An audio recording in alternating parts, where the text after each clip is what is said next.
¿Qué tal? Que lo que ponen en el atril, yo así muy de espaldas, ¿verdad? ¿No? ¿Cómo están? Qué gusto poder estar el día de hoy aquí. La verdad me siento muy honrada y muy agradecida y al mismo tiempo sorprendida de cómo se van tejiendo las diferentes historias, los diferentes corazones. El que hoy pueda estar Nestlé, Chocolate Abuelita, honrando lo mexicano y honrándolo de una manera tan clara, porque miren, les voy a decir algo, la verdad es que quien a mí me inspiró para empezar a estudiar a Frida no fue nada más su imagen y ya, sino fueron justamente las maras. Cuando tuve la posibilidad de conocerlas hace, estábamos diciendo, 6, 7 años, ver el amor, el cuidado, el procuro que tenían por la historia de su familia, porque no es nada más la historia de la vida. De primera mano me consta el trabajo que ha costado que esté cuidada de una manera tan pulcra la imagen, porque Frida misma la rebasó, porque a Frida la tomó la gente en México y fuera de México, y en ese tomarla y sentirla suya, se estaba desvirtuando realmente su esencia. Y la labor de estas dos mujeres ha sido que hoy con esta dignidad se puedan presentar unas tazas tan cuidadas. Y a veces necesitamos justamente de esos tercios, ¿saben? Estudian a los artistas a lo largo de la historia. A veces dicen que es suerte, más técnica, pero la realidad es que está el artista, su labor, su vida, su arte. Se necesita también de un gobierno que a veces los sostenga, les ayude, les abra las puertas. Y de los particulares, y entendiendo los particulares también como las empresas, quienes con toda calidad pueden cuidar y poner a trabajar los recursos en integrarnos cosas que realmente nos hagan sentir. Y con esto y con o sin atril, pues como que ya seguí, ¿verdad? Entonces, por eso me hizo sentido y por eso me encantó la invitación y poderlo compartir y darles las gracias a ambos por invitarme. Y es que miren, ¿por qué hace sentido? ¿Qué onda con el chocolate? O sea, realmente el chocolate y nosotros, los mexicanos, nos relacionamos con el chocolate de una forma muy distinta. No es nada más una bebida de lujo, deliciosa, con un croissant. Para nosotros los mexicanos tiene un lazo ancestral por el cacao. Mucho vimos, o a lo mejor nos acordamos de nuestras clases de historia, que si el cacao servía también como moneda de cambio, etc. Incluso estudiando a Malintzin, que es parte de mi última investigación, parece que el intercambio de Malintzin cuando fue vendida a unos mayas fue por unos granos de cacao. Bastantes, espero, pero eso no me consta ni está dicho en ningún lado. El caso es que el cacao tiene que ver con un espíritu.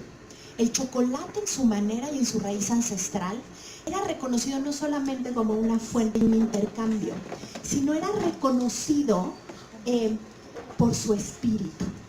Se preparaba con una intención. Y después de preparar, muy fuerte, con un sabor intenso, y después de prepararse con esa intención, se compartía. Primero que nada en círculo y en silencio. ¿Por qué en círculo? Porque todos nos vemos, porque es la energía, porque el círculo es la manera más antigua de rezar y de comunicarnos. Entonces se tomaba con la intención de abrir el corazón.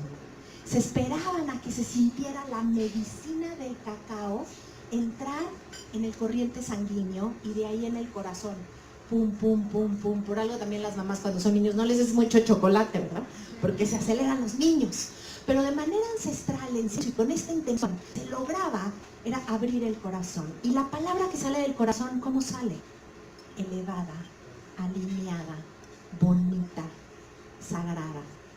Esa es la raíz del chocolate. Por eso nos gusta tanto, por eso nos apapachamos de alguna manera con el chocolate. Seguimos sintiendo ese, lo voy a decir de manera más moderna, antidepresivo natural, no adictivo, maravilloso, que es para nosotros una taza hoy de chocolate. Y aquí también lo vinculo justamente con Frida, porque como bien lo vimos tanto en el video como en lo que decía Mara, es también familia y rescate de nuestras tradiciones. Miren, sabemos que en los años 20 México estaba tejiendo con cincel y con pincel su identidad. Por primera vez lo mexicano deja de ser el otro, la otredad. Y cuando digo lo mexicano es que ya era la modernidad, pero rescatando la estética y la belleza de la época prehispánica, de los indígenas, de las tradiciones, mal dichos indígenas, pero sé que así nos entendemos. Y sabemos que es justamente en antes cuando Vasconcelos dice hay que reeducar. ¿Saben qué porcentaje de la población no sabía leer y escribir? 80%. 80%. Si no era a través del arte, ¿cómo? ¿Cómo incorporábamos a un México moderno lo anterior? ¿Cómo nos volvíamos orgullosos de lo que hoy sentimos mexicano? Fue así.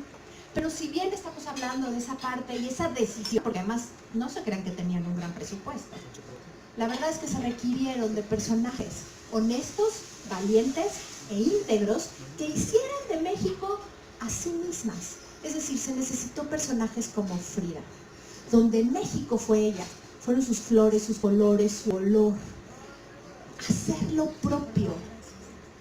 Frida en una modernidad no se deja llevar por la moda, sigue siendo ella misma. Por eso es un ícono, primero que nada para nosotros, y para nosotros cuando extrañamos México. Cuando los chicanos, cuando los mexicanos que están fuera de México, después de haber cruzado la frontera bajo el refugio de la Virgen de Guadalupe como primer ícono, se quedan cortos. ¿Quién los puede identificar con ellos mismos y su proceso cotidiano? No nada más la protección que les daba la Virgen. Frida.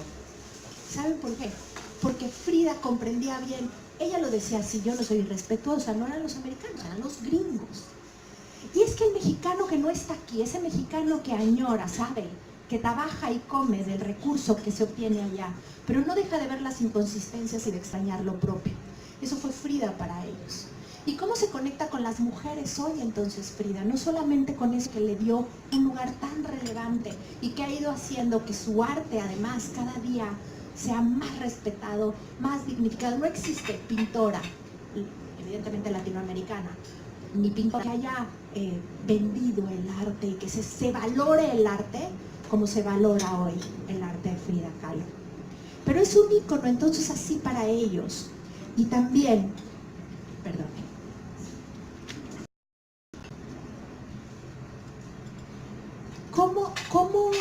¿Cómo hacer y cómo entender también qué es para nosotros hoy, ¿no?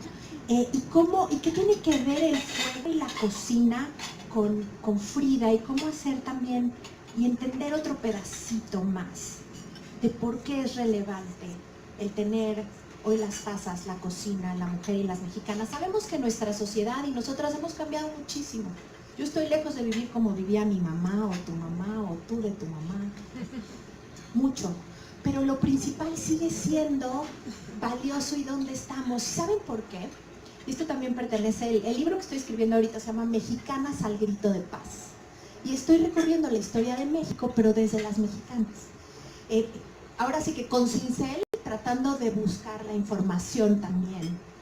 Y en la época prehispánica encontré que la igualdad, lejos de ser hoy lo moderno y el tema femenino, se tomaba en cuenta a la mujer de la misma manera que al hombre. Y les voy a contar y compartir. Esto me está distrayendo más que ayudando. Entonces,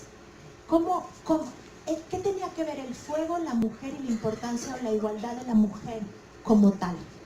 Cuando una niña nacía en el temazcal, de entrada la abuela, es decir, la que iba a ser la abuela, la madre y la suegra, era quien elegía quién iba a ser la partera. Las cosas de mujeres se vivían entre mujeres. Y después del temazcal, cuando nacía la niña, la partera daba un grito de guerra. Ese grito de guerra era el mismo grito que daba el guerrero en la batalla cuando triunfaba. El grito no variaba si era de hombre o de mujer, era exactamente el mismo. Es decir, en ese momento y en esa cosmología entendían que una mujer y un hombre valían lo mismo para la sociedad. Era tan valioso lo que iba a ser uno como lo que iba a ser el otro. Una vez que había nacido el cordoncito, el cordón umbilical, se enterraba junto al fogón. En una mirada un poco distorsionada en los 60s y 70s se utilizó justo esto para decir que, ya ven, la mujer a la cocina. Pero no entendieron nada al verlo así. El fogón para los antiguos, para nuestros ancestros, era justamente el fuego, pero no cualquiera, el fuego del hogar. Y ese fuego significaba el espíritu. Y nadie podía cuidar del espíritu como una mujer. Por eso el cordón de las niñas se enterraba ahí, el de hombres en el campo de batalla. Aquellos son los tiempos, pero es entender qué pasaba con México, con sus tradiciones, ¿Por qué nos seguimos yendo a la cocina? ¿Por qué recibimos ahí al hombre, consentimos a los hijos, chismeamos con las amigas? ¿Por qué lo hacemos de esa manera? Porque el fogón sigue siendo nuestro corazón. Y Frida lo sabía. Y a mí, así como está la del venadito, a mí las dos Fridas, porque creo que justamente nos habla de eso, de la Frida hacia afuera, la Frida hermosa hacia afuera, pero la Frida íntima. Y para mí el chocolate y Frida es esa Frida. Así que hoy nos podemos llevar a nuestras casas la intimidad de Frida con la belleza de su arte y la congruencia de apoyar los proyectos que vale la pena que hagamos. Muchas gracias.